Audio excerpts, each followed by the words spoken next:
Mateus 22, 34 a 46. O título da leitura é O Mandamento Mais Importante.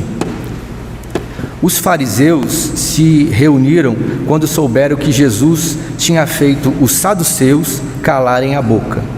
E um deles, que era mestre da lei, querendo conseguir alguma prova contra Jesus, perguntou: Mestre, qual é o mais importante de todos os mandamentos da lei? Jesus respondeu: Ame o Senhor, seu Deus, com todo o coração, com toda a alma e com toda a mente. Esse é o maior mandamento e o mais importante. E o segundo, mais importante, é parecido com o primeiro: ame os outros como você ama a você mesmo. Toda a lei de Moisés e os ensinamentos dos profetas se baseiam nesses dois mandamentos. A pergunta sobre o Messias. Quando os fariseus estavam reunidos, Jesus perguntou a eles: o que vocês pensam sobre o Messias? De quem ele é descendente? De Davi, responderam eles. Jesus tornou a perguntar: então por que é que Davi, inspirado pelo Espírito Santo, chama o Messias de Senhor? Pois Davi disse: o Senhor Deus disse ao meu Senhor: sente-se do meu lado direito até que eu ponha os seus inimigos debaixo dos seus pés. Portanto, se Davi chama o Messias de Senhor, como é que o Messias pode ser descendente de Davi? Ninguém podia responder mais nada e daquele dia em diante não tiveram coragem de lhe fazer mais perguntas. Oremos. Santo Deus, que eu possa agora trazer a palavra de alegria, de consolo, de salvação e de perdão. Palavra do Senhor Jesus Cristo, nosso Senhor. Amém. Bom, certos textos, eles são muito claros, né? E a gente olha à primeira vista um texto que fala sobre amor e pode até acreditar ingenuamente que falar sobre amor é uma coisa bem fácil, bem tranquila. Mas esse texto é um dos textos que a gente trazer o contexto histórico é determinante para o sentido do texto. Certos textos não precisam dessa precisão de análise temporal, mas esse texto exige. Então a gente tem que saber qual era o cenário em que esse texto está situado, qual é a cena. E a cena é a seguinte: provavelmente, o Evangelho de Mateus foi escrito algo em torno do ano 80 depois de Cristo. E isso é muito importante porque o templo de Jerusalém já havia sido destruído, não havia templo de Jerusalém. E havia uma agitação muito grande, uma insegurança, uma incerteza. A gente tinha um judaísmo fragmentado entre vários partidos esses que eram opostos entre si teologicamente. Então tinha fariseu, saduceu, tinham os mestres da lei, tinham os essênios, e eram 6 partidos no total. E todos eles tinham algumas coisas em comum, mas teologias também divergentes. E o grupo predominante na sinagoga eram os fariseus. Os saduceus eram que tomavam conta das atividades do templo. Uma vez o templo destruído, então agora o cenário religioso se dava na sinagoga. E na sinagoga estavam quem? Os fariseus e os mestres da lei. Por isso que o texto tem mais referências a fariseus e mestres da lei do que saduceus. E nesse cenário de inquietação e de insegurança e de perseguição aos judeus, aparece a figura de Jesus, para deixar o momento ainda mais tenso e deixar o judaísmo ainda mais inseguro. Porque a gente, quando fala de Jesus na igreja, nós já falamos como cristãos. Jesus para nós é uma realidade, mas naquele tempo não. É uma construção de uma figura de Jesus. Então o livro de Mateus é como se fosse um livro de catequese. vamos ensinar a vocês, aqui na sinagoga, quem é Jesus. Vamos começar do comecinho. Então começa o livro de Mateus, colocando Jesus como descendente de Davi, depois vem os milagres de Jesus, e assim vai sucedendo, vai crescendo a figura de Jesus até chegar dentro da sinagoga. Aí é na sinagoga que vem o embate entre Jesus e os religiosos, as pessoas que comandavam a religião naquele tempo, principalmente então os fariseus e os mestres da lei.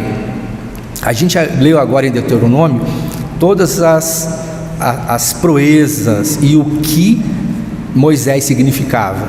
Agora Jesus vai chegar, imaginem, e vai falar assim: no tempo de Moisés era assim, mas agora eu vos digo outra coisa, ou acrescento algo ao que Moisés fez. Então Jesus foi de grande ousadia ao confrontar a religião já estabelecida e trazer para essa religião uma nova teologia. Então o primeiro ponto que Jesus vai tocar é sobre o amor. Então no versículo 36 é feita a pergunta: mestre, qual é o mais importante de todos os mandamentos da lei? Jesus respondeu: ame o Senhor Deus com todo o seu coração, com toda a alma e com toda a mente. Então essa citação de Jesus, ela não apareceu do nada. Então Jesus citou um texto muito lido na sinagoga, que foi Deuteronômio 6, versículos 3, 4 e 5. Quem quiser acompanhar a leitura, Deuteronômio 6, versículos 3, 4 e 5.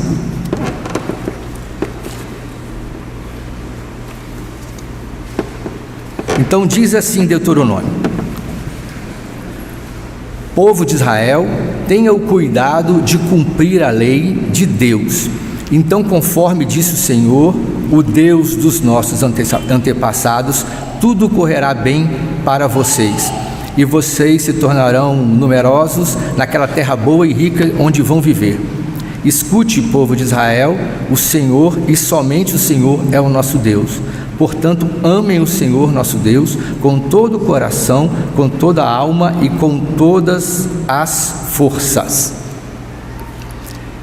Então, o texto de hoje, ele trata principalmente sobre identidade. A lei de Moisés dava àquele povo uma identidade. Imaginem um povo que foi cativo no Egito, foi liberto, foi cativo na Babilônia, depois foi liberto, e teve sempre o contato com outras culturas e com outras religiões que, à vista do judaísmo, eram religiões pagãs. Então eles tiveram que construir ao longo de muito tempo uma identidade, e é uma identidade que ao mesmo tempo era de nação, de povo, e uma identidade religiosa. Então mexer com qualquer fundamento da fé desse povo é mexer com a identidade. E aqui Jesus traz um elemento do amor que eles entendiam dessa maneira. Se você olhar o versículo 3, tenha cuidado de cumprir a lei de Deus, então conforme disse o Senhor, o Deus nosso, tudo correrá bem para você. Então vocês vejam que o amor estava subordinado à obediência. Você tinha que amar porque era um mandamento de Deus. Amar era cumprir a lei. Depois ele vai seguir para a segunda parte, a segunda pergunta, né? Sobre sobre o próximo. Então a segunda é: ame o teu próximo como a ti mesmo. Agora a gente vai lá em Levítico 19, 17 e 18.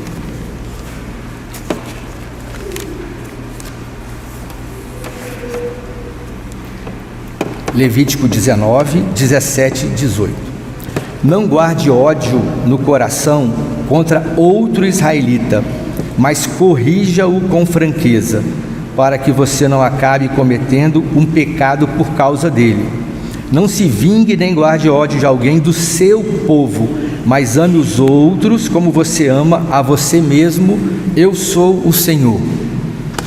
Então nesse versículo, agora lendo Deuteronômio, lendo Levítico, perdão, vocês conseguem enxergar claramente quem era o próximo do judeu.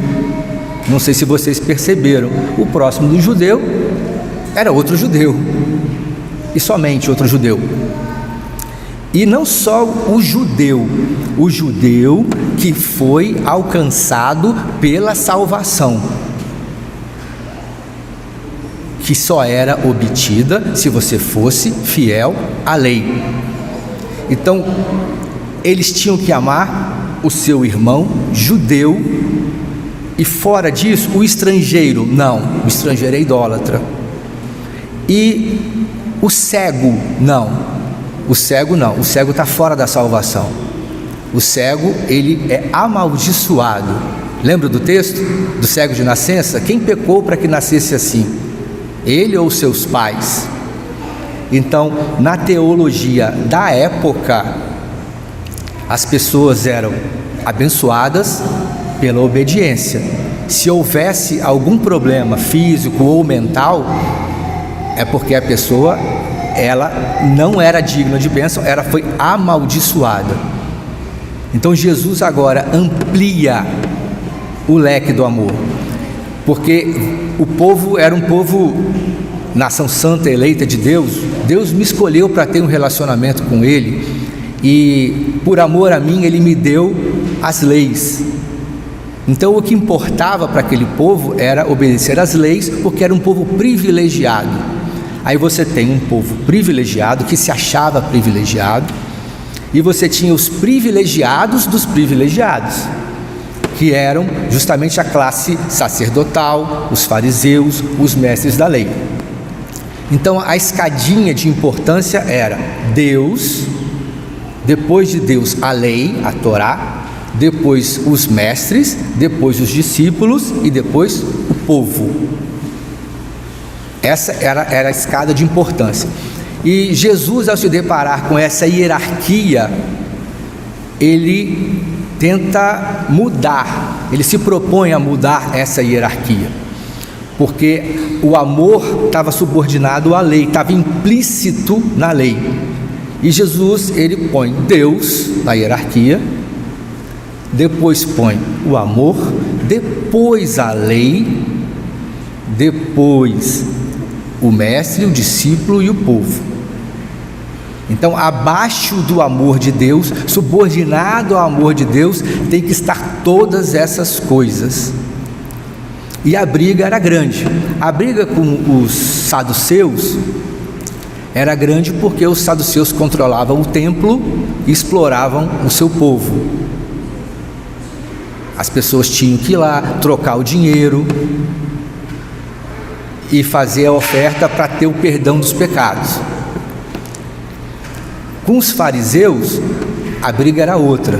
Os fariseus, eles prezavam pelo cumprimento estrito da lei e gostavam de mostrar publicamente essa obediência. Eram soberbos, eram arrogantes. Os escribas, eles interpretavam a lei e ensinavam a lei.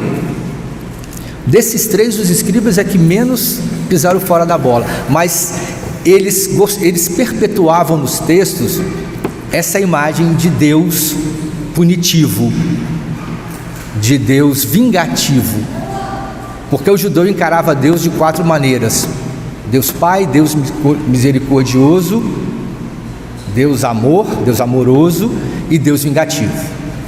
Então é essa noção de Deus vingativo é que Jesus vem e começa a minar dentro daquela crença. Então a proposta de Jesus é muito escandalosa, porque ela acaba por tirar daquele povo, aos poucos, a sua identidade. Deus veio para mim, me deu a lei, e isso me torna um povo superior aos outros povos, pagãos, pecadores, destituídos da graça. E vem Jesus e fala: não, O seu próximo não é só o judeu. O seu próximo são todas as pessoas. Mas todas as pessoas. Até o samaritano. Por isso que tem a passagem do bom samaritano, um tanto quanto escandalosa. Então Jesus, ele pega a lei, e o Evangelho de Mateus é muito cuidadoso ao colocar Jesus, descrever Jesus obediente à lei. É um Jesus bem judeu aqui em Mateus, diferente de Paulo, que cita a lei como coisa inútil, lixo, né? Não, aqui ainda Mateus trata a lei com cuidado, dá a ela a devida importância, porém ela tem que ser vista de uma maneira diferente. Então Jesus se põe aqui como o novo Moisés. Ele quer salvar o povo da escravidão e ele quer dar um sentido novo à lei. Jesus era muito ousado, e essa ousadia custou caro, custou a vida. Geralmente as pessoas que afrontam o poder instituído, elas pagam caro, e Jesus pagou o preço por obedecer à vontade do Pai, pagou o preço por dizer às pessoas que o amor não é obediência à lei, é também obediência à lei. A obediência à lei, ela é muito importante, mas ela tem uma limitação muito grande. Tem uma coisa que a obediência à lei não traz numa relação, que é intimidade. A obediência à lei não gera intimidade. A obediência à lei gera apenas subserviência. Isso é muito claro, mas muito claro mesmo, no texto do Filho Pródigo. Gustavo gosta muito desse texto. O texto do Filho Pródigo é sensacional para mostrar exatamente isso. Todos conhecem bem a história. O filho mais velho era o filho obediente. A vida toda obedeceu o pai. Tudo que o pai mandava, ele fazia. Judeu exemplar. É o filho que todo pai queria ter. Só que quando o irmão mais novo, que rasgou a certidão de nascimento, ele abriu mão de tudo o que lhe dava a identidade de judeu. Ele largou a família, largou a religião e deixou automaticamente de pertencer àquele povo. De bendito passou a maldito. E o filho que sempre obedeceu, ao deparar com o pai fazendo uma festa para receber o filho que voltou em casa, ficou indignado. Mas você nunca matou um carneiro para mim, nunca fez festa, e agora está fazendo para o outro que fez tudo errado. E o pai respondeu o quê? Você nunca me pediu? Você nunca me pediu. Então o filho mais velho se comportava como um empregado do pai. Eu quero obedecer a lei, fazer tudo certo. Se fizer tudo certo, meu pai vai me amar, vai gostar de mim, não vai me castigar. O outro fez tudo errado e não recebeu o castigo. E o pai o recebeu de volta e deu a túnica, o anel, que são sinais de pertença à família novamente. Porque o judeu, quando abandonava a casa, o pai fazia uma cerimônia fúnebre. Meu filho morreu. Por isso que ele fala, morreu, estava morto e reviveu. Então é essa teologia que Jesus vem trazer. Não é pela obediência. Vocês são povo escolhido de Deus. Os judeus eram, mas nós também somos. Nós somos povo santo, porque somos separados para Deus. Mas nós estamos no mundo e temos que amar o mundo, porque essa foi a motivação de Deus para que Jesus viesse. Em João 3,16, a vinda de Jesus foi motivada pelo amor. Então nós temos que amar o mundo e temos que ser enviados ao mundo. Nós não temos um Deus exclusivo, e obedecer a Deus não nos torna especiais. A obediência a Deus vem primeiro do nosso reconhecimento que somos pecadores. Esse é o primeiro reconhecimento. Se Deus me ama, é graças a Ele e não a mim. Não há nada que eu possa ter feito para merecer o amor de Deus, e nem nada que eu possa fazer para desmerecê-lo. Ele sempre vai estar disposto a me amar. Mas e a lei? Devemos obedecer à lei, mas pautada dentro da pauta do amor. Paulo fala muito sabiamente que todas as coisas vos são lícitas, mas nem tudo vos convém. Ou seja, não é porque está na lei que você tem que fazer, não é porque a lei diz que está certo que você vai fazer. Jesus não cumpriu exatamente a lei porque curou no sábado, e foi um escândalo. E também não é porque está fora da lei que você não pode fazer. Quem anda na lei faz sempre a coisa certa. Agora, para fazer o bem, temos que agir com amor. Fazer o bem exige amor. A lei só te põe a fazer a coisa certa. Só o amor é que te põe a fazer o bem. Isso é muito claro também na parábola do bom samaritano, que os religiosos fizeram certo. Ele não podia tocar no sujeito. Vai que ele está morto, eu vou ficar impuro. Pela lei ele agiu certo, mas pelo amor não. Pelo amor não. Ele fez o certo, mas não fez o bem. Então que tenhamos essa consciência de que somos pecadores, mas também somos sal da terra e luz do mundo. Parece contraditório, né? Pecadores que salgam a terra e iluminam o mundo, mas não, porque somos pecadores redimidos, temos consciência de quão somos pequenos, mas de quão grande é o nosso Deus. E é um Deus inclusivo, é um Deus que quer que se expanda a sua mensagem, se expanda a sua mensagem de amor, se expanda a sua mensagem de perdão, se expanda a mensagem que diz que o outro é meu irmão. Ele é de outra religião? É, mas ele é seu irmão. Ah, mas ele é muito rabugento, mas é seu irmão rabugento. Trate ele com amor. Ah, mas eu não vou com a cara dele. Ore por ele então, e por você também que está precisando de ter um pouco de empatia. Então Jesus é tudo isso, mas também não é o bom camarada que tudo é amor, não. Ele exige reflexão, ele exige entrega, ele exige todo. Está dizendo no primeiro versículo do 34, ame o Senhor Deus de todo o coração, não é de meio coração, eu amo Deus, mas amo outras coisas também, não. A entrega é total. Se a entrega não for total a Deus, a entrega não vai ser total ao próximo. É esse o sentido do texto. Se for para resumir, é esse o sentido do texto. A entrega total ao próximo só existe quando tem a entrega total a Deus. A entrega total à lei muitas vezes nos separa dos outros. Então que nós possamos, irmãos, concluindo a nossa reflexão, nós possamos como igreja manter, não é nem criar uma identidade, porque a identidade cristã já foi criada por Cristo, mas que possamos cumprir essa identidade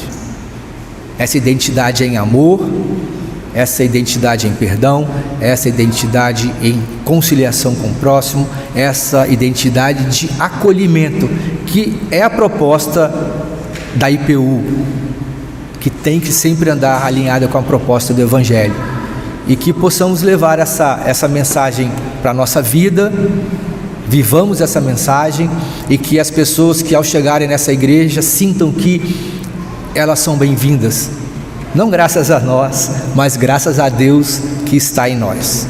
Que Ele reine em nós hoje e sempre. Amém.